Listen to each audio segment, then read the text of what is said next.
Hello, it's me, Mary Yang here. I just got back from Ocean Beach Hospital where a really nice doctor from Mississippi looked at my fingers, which were twisted as I handed a mold and roach testing service business cards to a disability advocate, of an older woman who helps to look after a disabled younger man. And the disabled younger man was being bullied earlier today by a person called Eaton who runs Safe Haven Cabins and RV Park, owned by Susan Jane Odell of Chinook, Washington. So as I was trying to hand the roach and mold cards after I'd already handed my phone number to the disabled person's advocate, the apartment manager snatched the cards from my hand, in the process twisting my knuckles very maliciously, hardly. It would be impossible to grab them, and she grabbed the entire tips of my fingers and turned them what would be a clockwise direction. She was standing here, like perpendicular to me, and it was her right arm which was twisting my knuckles. But I'm thinking of my professor Vargas in criminal law class in Los Angeles City College, explaining the whole concept of assault and battery, and how any kind of motion towards or threat to hurt someone is already an assault, and that the actual battery occurs when the contact is made. And the principle of assault and battery, well, I'm not going to try to repeat Vargas's excellent law lectures, but I knew very clearly that I had been assaulted and that my knuckles had been twisted, and it reminded me very much of Amnesty International's excellent work on torture trade, tools of torture, and the knuckle smashing devices that are sold in the European torture tools commodity market. And it also reminded me very much of speaking to Joseph Farrell at Her Majesty's Royal Courts of Justice in London about what it means to be a journalist these days, and how lucky we are that we're not in Russia having our fingers smashed. And I said, well, at least they haven't I said to him, well, at least they haven't smashed my fingers yet. And he said coyly, not yet. But this was the first time I've had my finger smashed since my finger was crushed in the door of an automobile when I was 5 years old. But I've never had an apartment manager smash my knuckles or twist my knuckles in this most bullying, sinister manner. And she was so furious and livid and red, and immediately ripped all the papers up and then put them in her pocket. And then the coy disability rights activist Marilyn Yon was able to negotiate from the driver's seat of her gray silverish automobile that I should be able to have the pieces back of my property, which had been ripped up and which were not intended for Robin, but intended for Marilyn Yon, who advocates for a resident at the other units. And he complained to me tonight of the sewage smell creeping up into his apartment and the various problems at his unit. So I was trying to make his advocate aware of his needs to have a safe and habitable dwelling,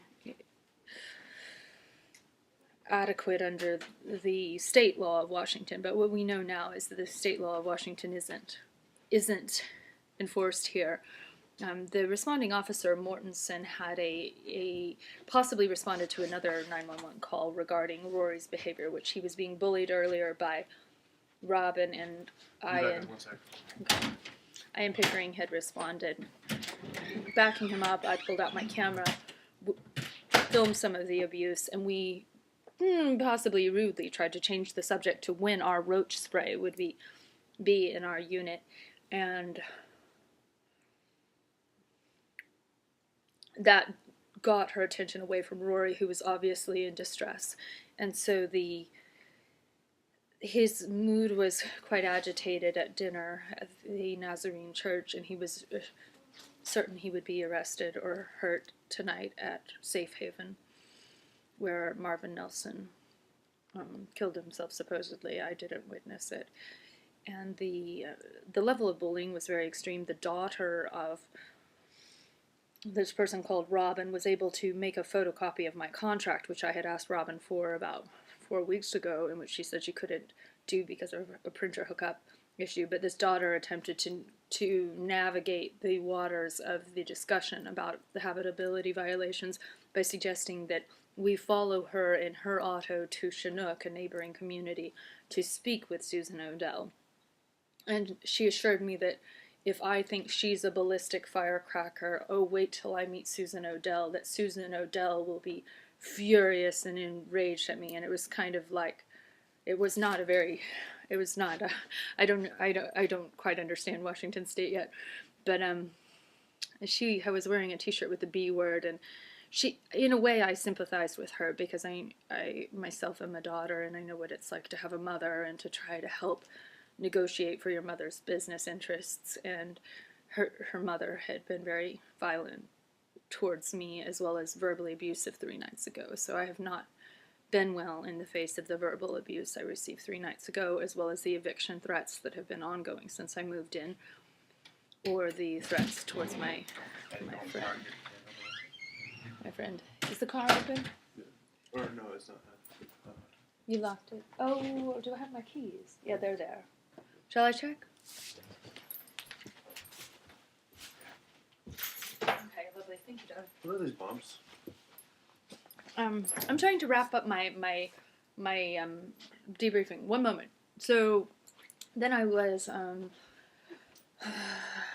one of the really skinny drug dealer, kind of teenager-y looking, methed out, emaciated guy who drives some of the dope around, possibly, was saying, you're trying to bring this whole trailer park down. And he's like, well, just leave. And he was shouting at me very forcefully. The little kids on bicycles were kind of smiling and riding around like they think I'm cool, and I think they're cool too. And I wish very much for their safety, and spoke to DSHS about the possibility of anything happening, and even the violence that Robin forcefully twisted my hand. I bet it's the tip of the iceberg in terms of what she does to her own children, or what she did, or what she currently does to her own granddaughter. I have no idea. But I had just said after her verbal abuse 3 nights ago, well, at least she's not hitting me yet, or threatening to hit me. And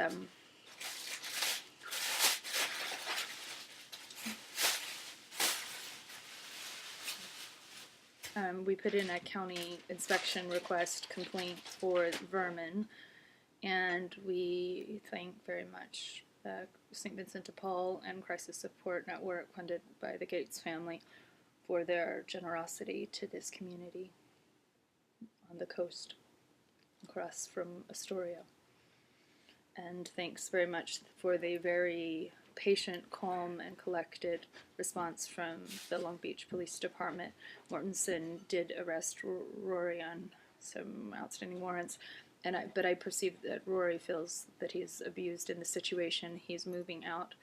He knows he has a history of needing to take certain medications for his brain, but he knows he has a very high IQ, and he said that he would get his lawyers and his attorneys or his Jewish doctors and his aunt's bail money and everything coordinated so he gets out of detention promptly, and takes down Safe Haven by recording the verbal abuse of Robin this morning on his iPhone, which he'll send to YouTube and Facebook. And he seemed quite intelligent, but he was also talking about some what could be concerning issues about retaliatory violence towards Robin, or arson-related activities towards bombs and blowing up the entire complex, which of course at that point that he is talking about that sort of thing, it does make it feel rather unsafe to be living near anyone so unstable. When I was being verbally abused 3 nights ago, Candy Haynes, the resident at Safe Haven 6, came to my rescue by shouting a lot of things about Satan and you murderer and you Satan, like to my defense, because she knew I was sitting there taking Robin's aggressive style. And Don Green of the Sandcastle RV Park has stated that to a confidential source that Robin is using heroin. Pickering spoke to Robin about the mold report and confronted her about whether or not her bleeding track marks on her arm are actually heroin injection points, but we are not certain about that at this time, and as the police were pulling away with Rory and there was a tactical team on the other side, there were some cars approaching, which Pickering explained, we need to go now. These are very dangerous people here. So I don't know who they are or what they were up to, but I don't know if they were backup reinforcement, as Robin's daughter was the backup reinforcement after she had twisted my fingers. But I got some of her tirade on camera and have some fairly boring YouTubes, I think. But we'll see how that goes. And I think the Long Beach Police Department have got the politest, kindest police department I've ever seen in existence, from the Nashville Police to the LAPD to Portland, and thank them very much for their help.